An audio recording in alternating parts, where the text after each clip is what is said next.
جو سب سے بڑا ربائی ہے، میں اس سے ملنے کے لیے گیا تو میں نے اس سے جو چند باتیں پوچھی، اس سے میں نے ایک بات یہ پوچھی کہ دیکھو بھائی، ہم اللہ تک پہنچنا چاہیں تو کوئی واسطہ نہیں چاہیے، یہ مضمون سمجھو۔ میں نے اس ربائی سے کہا کہ ہم اللہ تک پہنچنا چاہیں کوئی واسطہ نہیں چاہیے۔ یہ جو کہتے ہیں کہ بیعت کے بغیر نجات نہیں ہوگی، یہ غلط ہے۔ یہ جو کہتے ہیں لوگ کہ پیر چاہیے، بیعت کے بغیر نجات نہیں ہوگی، یہ بات غلط ہے۔ اگر بیعت کے بغیر نجات نہیں ہوگی تو تمام صحابہ مرد اور عورتیں حضور سے بیعت کیوں نہیں تھے؟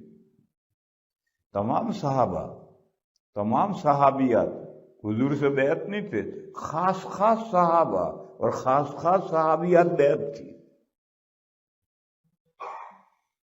تو یہ جو نظریہ ہے کہ اللہ تک پہنچنے کے لیے وسیلہ چاہیے، وسیلے کے بغیر نہیں پہنچ سکتے، بے شک وسیلہ چاہیے، لیکن وسیلے کا مطلب کیا ہے؟ وسیلہ تو کہتے ہیں آپ کنویں پر کھڑے ہیں، پانی تک پہنچنا ہے تو ڈول رسی چاہیے، یہ وسیلہ ہے۔ ڈول رسی کے بغیر آپ پانی تک نہیں پہنچ سکتے۔ وسیلہ کے معنی واسطے کے ہیں، تو وسیلے کا مطلب کیا ہے؟ قرآن کریم میں صرف ایک جگہ لفظ وسیلہ آیا ہے، سورہ مائدہ میں، یا ایھا الذین آمنوا اتقوا اللہ وابتغوا الیہ الوسیلۃ وجاہدوا فی سبیلہ لعلکم تفلحون۔ اے وہ لوگوں جو ایمان لائے، اللہ سے ڈرو، یعنی اللہ کے احکام کی مخالفت مت کرو۔ اللہ سے ڈرنے کا یہ مطلب ہے، محبت کا ڈرنا ہے، خوف کا ڈرنا نہیں ہے۔ اور اللہ تک پہنچنے کا وسیلہ ڈھونڈو، اللہ تک پہنچنے کا ذریعہ سبب تلاش کرو۔ یہاں وسیلہ کے معنی اعمال صالحہ کرو۔ پہلے کا اللہ سے ڈرو۔ اللہ سے ڈرنے کا مطلب یہ ہے کہ شریعت میں جو کام حرام کیے گئے ہیں وہ کام مت کرو۔ پھر دوسرا پہلو ہے اللہ کی طرف وسیلہ ڈھونڈو، یعنی اعمال صالحہ کرو۔ پازیٹو نیگیٹو دو اعتبار سے دو حکم ہیں، اتقوا اللہ یعنی حرام ناجائز کاموں سے بچو، اور اللہ تک پہنچنے کا سبب ڈھونڈو یعنی اعمال صالحہ کرو۔ نیک کاموں میں مثال خاص طور پر وجاہدوا فی سبیلہ، اللہ کے راستے میں دشمنان اسلام سے لڑا لو، لعلکم تفلحون، تاکہ تم کامیاب ہو جاؤ۔ کامیابی چاہیے تو ایمان تو تمہارے پاس ہے، اے وہ لوگوں جو ایمان لائے۔ اب تمہیں کرنا کیا ہے؟ منفی پہلو سے اللہ سے ڈرنا ہے، جو کام اللہ نے حرام ناجائز کیے ان سے بچنا ہے، اور مثبت پہلو سے اللہ کی طرف پہنچنے کا وسیلہ ڈھونڈنا ہے، یعنی اعمال صالحہ کرنا ہے۔ اعمال صالحہ میں مثال کے طور پر خاص عمل صالح وہ لوگ جو مسلمانوں کو ستاتے ہیں یا اسلام کی گاڑی میں روڑا اٹکاتے ہیں، ان کا سر پھوڑو، ان کو ہٹاؤ سامنے سے، تاکہ اسلام کی گاڑی رواں دواں ہو جائے، مسلمانوں کو کوئی نہ ستائے۔ یہ اللہ کے راستے میں دشمنان اسلام سے لوہا لو۔ اتنا کرو گے تو تم کامیاب ہو۔ بس ایک جگہ وسیلے کا لفظ آیا ہے اور وہ اعمال صالحہ کے معنی میں آیا ہے۔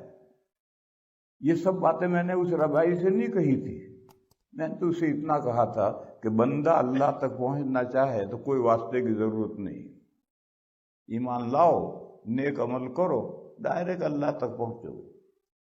لیکن اللہ بندوں تک کوئی پیغام بھیجنا چاہیں تو بلا واسطہ نہیں بھیج سکتے۔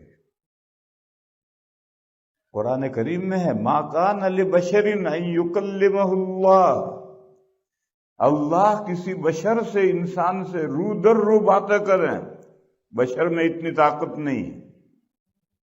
تو اللہ جو پیغام بندوں کے پاس بھیجیں گے تو بیچ میں واسطہ چاہیے۔